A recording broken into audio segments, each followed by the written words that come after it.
तो कल border crossing करते हुए जब मैंने बाइक खड़ी की है ना, तो किसी भाई साहब ने हमारी जैकेट ही निकाल ली है। बोट लेके आगे जो है वो किसी एक छोटे से आइलैंड पे जाएंगे। सो brother, is it safe? Very safe, very safe. Very safe. हम लोग जी अभी लेक विक्टोरिया के उस पॉइंट पे पहुंचे हैं जहां से दरिया नील का स्टार्ट होता है। दुनिया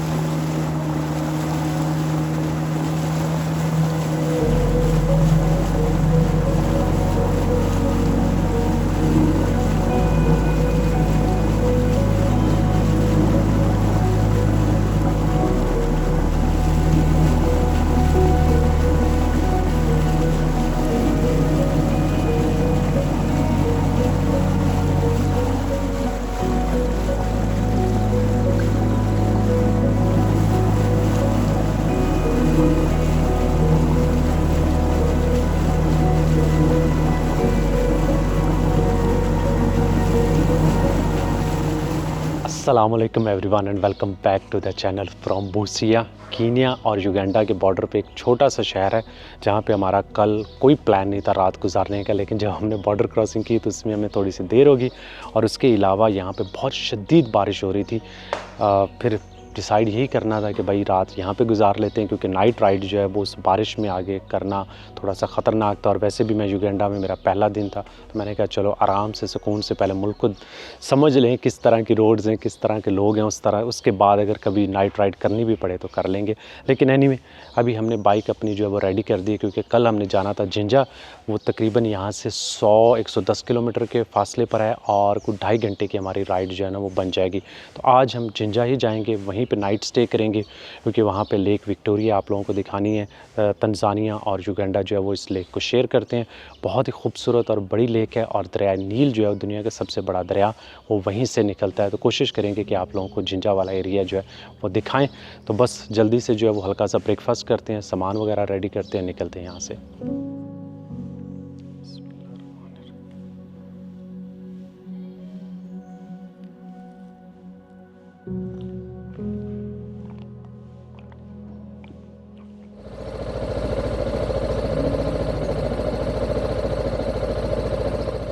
कल जी हमारे साथ एक इशू हो गया है। यहाँ पे मैंने ना रखता हूँ अपनी जैकेट को, ताकि मुझे सारा सामान वगैरह ना खोलना पड़े, सिर्फ मैं इसको खोलूँ, जैकेट निकाल लूँ अगर बारिश हो रही है। तो कल बॉर्डर क्रॉसिंग करते हुए जब मैंने बाइक खड़ी की है ना, तो किसी भाई साहब ने हमारी जैकेट ही निकाल ली है। अब हमारे पास जैकेट कोई नहीं है, अगर रास्ते में बारिश होती है तो हम भीगते जाएंगे। ट्राउज़र जो है वो मैंने इसके अंदर डाल दिया था नीचे, क्योंकि उसकी मैं कभी कभी ज़रूरत पड़ती है। अब मुझे ये नहीं पता कि किसी ने निकाल ली है या मैं पीछे गिरा के आ गया हूँ। 90% चांसेस यही हैं कि बॉर्डर क्रॉसिंग पे ही किसी ने ना निकाली, क्योंकि वहीं पे मैं बाइक जो है वो छोड़ के अंदर इमिग्रेशन कराने के लिए गया था। चलें जी, क्या कर सकते हैं। अब हम कोशिश करेंगे आगे जो है किसी जगह हमें मिल जाए जैकेट। तो अभी लगाते हैं जी नेविगेशन।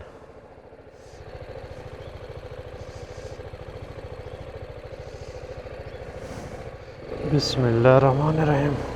सुब्हानल्लाज़ी सख़्खर लना हाज़ा व मा कुन्ना लहू मुक़रिनीन व इन्ना अला रब्बिना लमुनक़लिबून। या अल्लाह पाक खैर खैरियत से हमारा आज का दिन गुज़रे और बहुत अच्छा गुज़रे।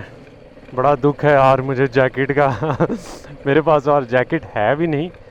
अब देखना ये जिंजा में जाके किसी जगह ख़रीद लें, क्योंकि बारिशें तो यहाँ पे ऑलमोस्ट डेली बेसिस पे हो रही हैं। चलो जी, अल्लाह ताला भला करे उस बंदे का जिसने निकाली है, क्या पता उसको उसकी ज़्यादा ज़रूरत थी। वैसे तो ज़रूरत मुझे भी है, एटलीस्ट केप टाउन तक तो ज़रूरत है मुझे। चलें एनीवे जी, मिट्टी पाओ और आज का दिन हम इंजॉय करते हैं। तो आप देखें जी, युगांडा के गांव और युगांडा के लोग, यहाँ की नेचर। इधर भी ये बोडा बोडा वाले खड़े हुए हैं।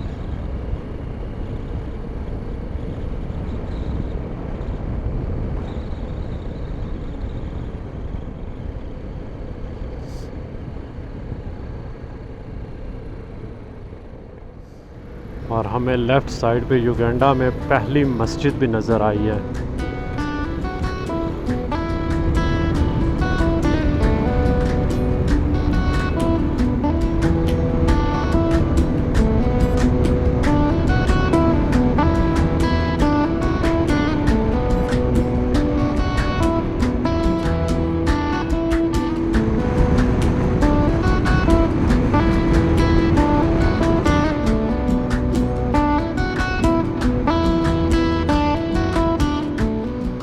युगांडा में इंटर होते साथ ही ना एक चीज़ मैंने इंस्टेंटली नोटिस की है कि यहाँ पे रोड के साइडों पे जिस तरह वो आपको लोकल लाइफ देखने को मिलती है ना, वो कीनिया और तंजानिया की निस्बत यहाँ पे ज़्यादा है। बहुत हल्ला गुल्ला और शोर शराबा, इनकी लोकल एक्टिविटीज़ इधर उधर चल रही होती हैं और इनका लाइफस्टाइल जो है वो ज़्यादा सिंपल है कंपेयर टू प्रीवियस कंट्रीज़।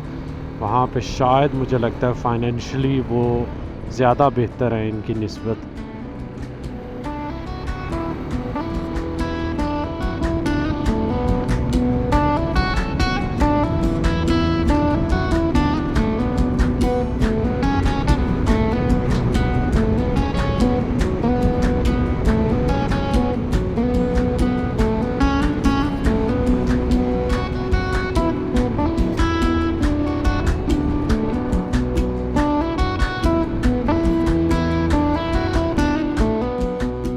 देख लें जी, यहाँ पे भी दो दिन ऐसे ही दूध लेके जाते हैं। वेलकम टू जी जिंजा सिटी, हमारी पहली बड़ी सिटी युगांडा की। तो ऑलमोस्ट हमें कुछ 2-2.25 घंटे लगे हैं यहाँ पहुँचने में। और अभी आप जो है वो जिंजा सिटी की मार्केट्स देखें, इधर तो सारे जो है वो बनाना बेच रहे हैं, आगे जो है वो कपड़े होंगे। तो मोस्टली आपको को बहुत ज़्यादा डिफरेंस नज़र नहीं आएगा एक अफ्रीकन सिटी से दूसरी अफ्रीकन सिटी की तरफ। अभी जो मैंने विज़िट किए हैं बहुत ही सिमिलर सी मार्केट्स हैं और उसी तरह जो है वो इनका लाइफस्टाइल, मतलब कपड़े भी वही हैं। लैंग्वेज भी यहाँ पे मोस्टली जो है वो इस एरिया में सोहेली ही बोलते हैं। तो बाइक को इधर सामने लगा लेते हैं। अच्छा कैफ़े भी है तो कॉफ़ी भी अच्छी मिल जाएगी यहाँ से। ये जावा हाउस तो कीनिया में भी बहुत ज़्यादा थे। हाय मेरी जैकेट।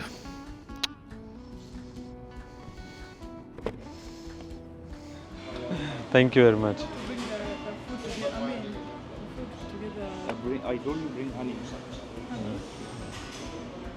हमारे पास जी कॉफ़ी आ गई है और कुछ ये बड़ी मज़े की जो है ना फ्रूट्स, साथ में योगर्ट और इस तरह की चीज़ें हैं। और इधर हमारे साथ बैठे हुए हैं जी शाहिद साहब, यहाँ पे जिंजा में होते हैं पिछले 10 साल से। 12 ईयर्स हो गए। स्टोन्स का कारोबार करते हैं। फैक्ट्री है या फैक्ट्री है? मोस्टली पाकिस्तानी यहाँ पे जो है वो ऑटो कार्स का बिजनेस करते हैं जापान से और यहाँ पे सेल करते हैं अफ्रीका में, क्योंकि जितनी यूज़ कार होती हैं जापान से वो सारी अफ्रीका में आती हैं। लेकिन वो मोस्टली जो है वो कंपाला में है। वो कंपाला में। चलें, बहुत शुक्रिया। या कुछ और थैंक यू।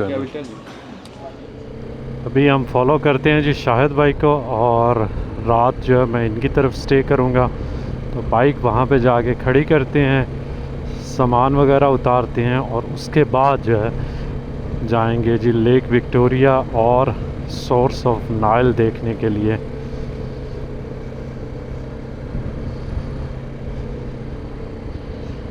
ये काफ़ी टूरिस्टी सिटी है, स्पेशली यहाँ पे जगह जगह पे जो बोर्ड्स वगैरह इधर उधर देखने को नज़र आ रहे हैं ना, उनसे तो यही लग रहा है।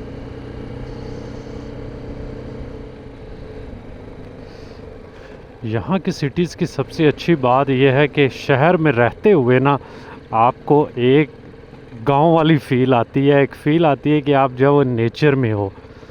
अब आप देखें हैं तो आप जिंजा सिटी के अंदर, जो कि यहाँ का पहला कैपिटल भी हुआ करता था युगांडा का, अब जो है वो कंपाला है। लेकिन उसके बावजूद आप देखें क्या कितनी नेचर है इधर।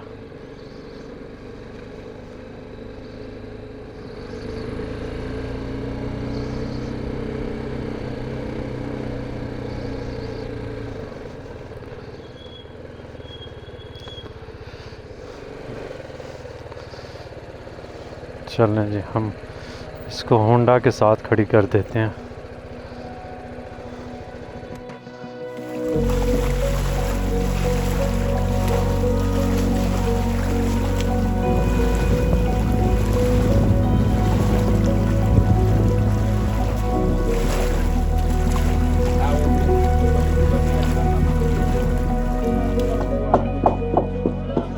अभी हम लोग जी पहुंच गए हैं लेक विक्टोरिया पे, जहां से ये सामने जो है वो बोट लेंगे।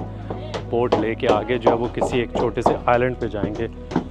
हमारे साथ है नबील साहब, ये यहाँ पे मोबाइल फ़ोन की शॉप है। चलें बैठें।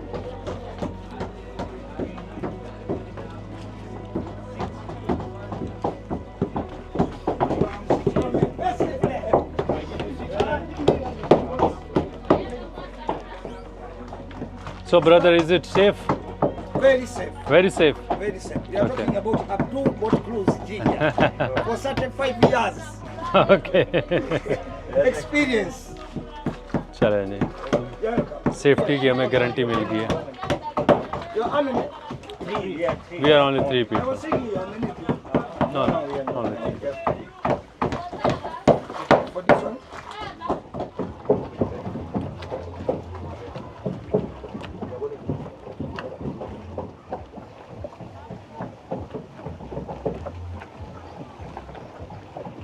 सो हम लोग जो जा रहे हैं सबसे पहले एक आइलैंड पे, ताकि वहाँ से जो है वो लेक विक्टोरिया को देख सकें। इस लेक का नाम मैंने बहुत सुना हुआ है और बड़े अरसे से ख्वाहिश थी यहाँ पे आने की, इस एरिए को देखने की, क्योंकि यहाँ से जो है वो दरिया नील भी निकलता है। तो वो जो सोर्स ऑफ नाइल है, जो एरिया है, वो भी आप लोगों को दिखाएंगे।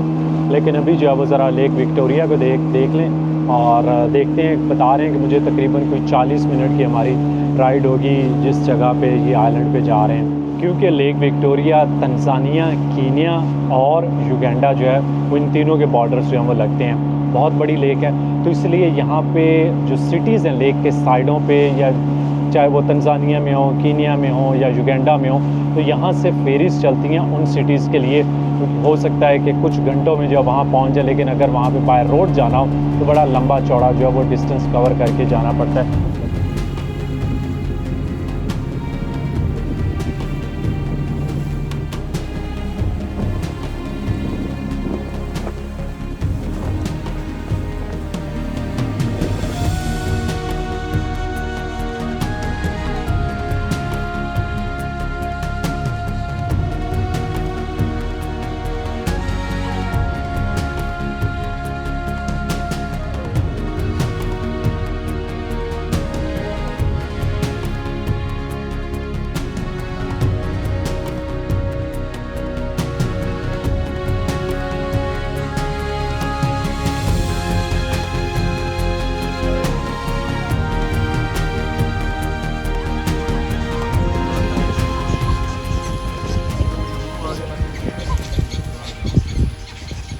बहुत ही खूबसूरत रिज़ॉर्ट बना हुआ है इस आइलैंड पे और बड़ी पीसफुल जगह है। चारों तरफ परिंदे ही परिंदे हैं। इसी तरह और भी काफ़ी आइलैंड्स हमें नज़र आए। कुछ आइलैंड्स जो हैं उन्होंने रिज़ॉर्ट या टूरिस्ट स्पॉट्स वगैरह बनाई हुई हैं, बाकियों पे ना लोकल्स रह रहे हैं। क्योंकि ये लेक बहुत बड़ी है, तकरीबन 60,000 स्क्वायर फीट इसका सरफेस एरिया है और ये दुनिया की दूसरी बड़ी फ्रेश वाटर की लेक है। और इसका जो पानी है आसपास के जितने भी मुल्क हैं, जैसे कीनिया, तंजानिया, युगांडा, रवांडा और बुरुंडी, वहाँ से इसमें आता है। और इस एरिए की सबसे ख़ास बात यह है कि सारा साल यहाँ का टेम्परेचर जो है ना वो बड़ा मॉडरेट सा रहता है कि आप इंजॉय कर सकते हो। मतलब दुनिया में बहुत कम एरियाज़ होंगे जहाँ पे आपको इस तरह का मौसम जो है वो मिलेगा। और इस एरिए की सबसे ख़ास बात है यहाँ का मौसम। सारा साल आपको जो टेम्परेचर यहाँ पे मिलता है वो दुनिया में शायद ही किसी और जगह पे, किसी और एरिए का होगा। बता रहे हैं कि समर में मैक्सिमम भी अगर कभी टेम्परेचर जाएगा तो 30 डिग्री होगा और हवा अच्छी ठंडी चलती है, बंदा कंफर्टेबली इंजॉय करता है। आजकल इनका समर है और अभी जो टेम्परेचर है तकरीबन 25-26 डिग्री है और सर्दियों में भी इसी के आसपास रहता है। और मतलब मैंने बहुत ही कम जगह ऐसी देखी हैं कि जो स्पेशली क्योंकि कीनिया में भी नायरोबी का मौसम जो है वो मुझे बहुत पसंद आया था। तो ये पूरे जो एरिया है इक्वेटर की तरफ आप जैसे जैसे जाते जाएंगे इनका मौसम जो है वो बड़ा मॉडरेट सा रहता है। और क्योंकि यहाँ का मौसम जो है वो सारा साल इस तरह का रहता है, तो ये ट्रॉपिकल लेक है और दुनिया की सबसे बड़ी ट्रॉपिकल लेक है।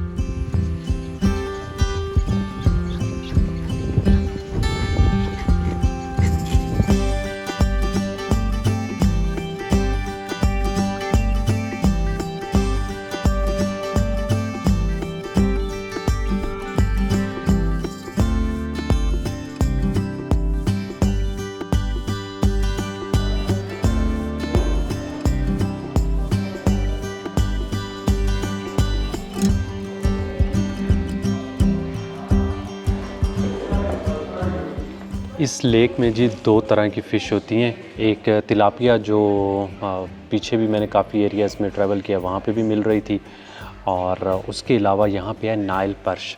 तो नाइल पर्च जो है ना वो मैं सोच रहा था मैं खाने को मिलेगी, लेकिन शाहिद भाई ने बताया कि वो अवेलेबल नहीं है। तो हमारे पास जो है ये सामने देखें इतनी बड़ी जो है वो तिलापिया है। तो फ़िश यहाँ पे बहुत ज़्यादा है, इसलिए अक्सर जो है वो फ़िशरमैन भी नज़र आ रहे थे। फ्रेश वाटर की फ़िश का अपना ही मज़ा है जी खाने का। उम्मीद है कि इन्होंने अच्छी बनाई होगी जी। और दूसरी आप चीज़ नोट कीजिएगा, पाकिस्तान में फ़िश होती है ना सी की, उसमें स्मेल होती है, इसमें स्मेल नहीं होती।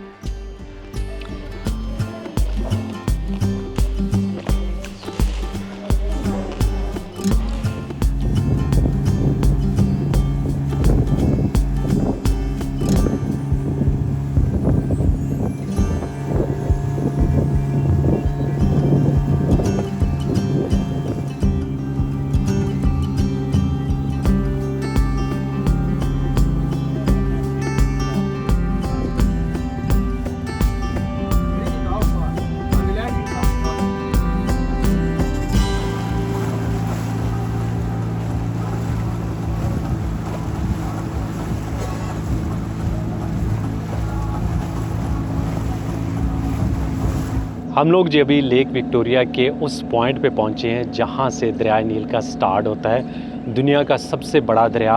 और यहाँ से लेक विक्टोरिया से जो है वो स्टार्ट होते हुए जो है वो आगे युगांडा से गुज़रता है, फिर साउथ सूडान, फिर सूडान और फिर इजिप्ट। इसके मुझे जितना आइडिया है 3 सोर्स हैं, एक यहाँ से लेक विक्टोरिया से और एक फिर है ऊपर लेक एल्बर्ट से जो कॉन्गो और युगांडा के बॉर्डर से आती है, और एक तीसरा सोर्स जो है वो इथियोपिया से निकलता है। तो ये सारे कंट्रीज़ अगर आप देखा जाए तो फॉर एग्जांपल आप सूडान से गुजरें या इवन के ऊपर मैप से देखें तो जहाँ जहाँ से दरियाए नील गुजरता है सिर्फ वही एरिया जो है वो ज़रखेज़ और मेनली आबादी भी वहाँ पे ही रहती है। इसी तरह आप इजिप्ट की देख लें, इजिप्ट की तो कहते हैं तकरीबन 90% के करीब जो पॉपुलेशन है वो दरियाए नील के किनारे ही रहती है। आप देख सकते हैं कि ये दरिया इतने मुल्कों के लिए इतनी ज़्यादा इम्पॉर्टेंस रखता है। इसलिए जब 1929 में यहाँ पे ये सारी जो है उस टाइम पे ब्रिटिश कॉलोनीज़ वगैरह थी, और इजिप्ट, सूडान और इस एरिए में क्योंकि ब्रिटिश थे तो इनके दरमियान एक ट्रीटी हुई थी कि इस लेक का पानी जो है वो कितना ये मुल्क जो है वो यूज़ कर सकते हैं, ताकि आगे जो है इसी तरह जो है वो दरिया नील के अंदर पानी जो है वो बहता जाए। तो ये बहुत ही खूबसूरत एरिया है। मैं कोशिश करता हूँ कि कुछ जो है वो ड्रोन शॉट लेके आपको जो है ना वो यहाँ की दिखा सकूँ।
युगांडा में जी हमारा आज का दिन बहुत अच्छा गुजरा। उम्मीद करता हूँ कि आप लोगों को व्लॉग भी पसंद आया होगा। मैंने कोशिश की कि आप लोगों को चिंजा की, यहाँ के साथ लेक विक्टोरिया की और दरिया नील की थोड़ी बहुत जो है वो इन्फॉर्मेशन आप लोगों के साथ शेयर कर सकूँ जितना को मुझे पता था। बाकी आने वाले दिनों में हम जो है वो युगांडा को और अच्छी तरह एक्सप्लोर करेंगे। बहुत सारी जगह यहाँ पे देखने के लिए हैं। तो हमें याद रखिएगा, लाइक, सब्सक्राइब और शेयर का बटन दबाना ना भूलिएगा। और आपसे मुलाकात होगी अगले व्लॉग में। अल्लाह हाफिज़।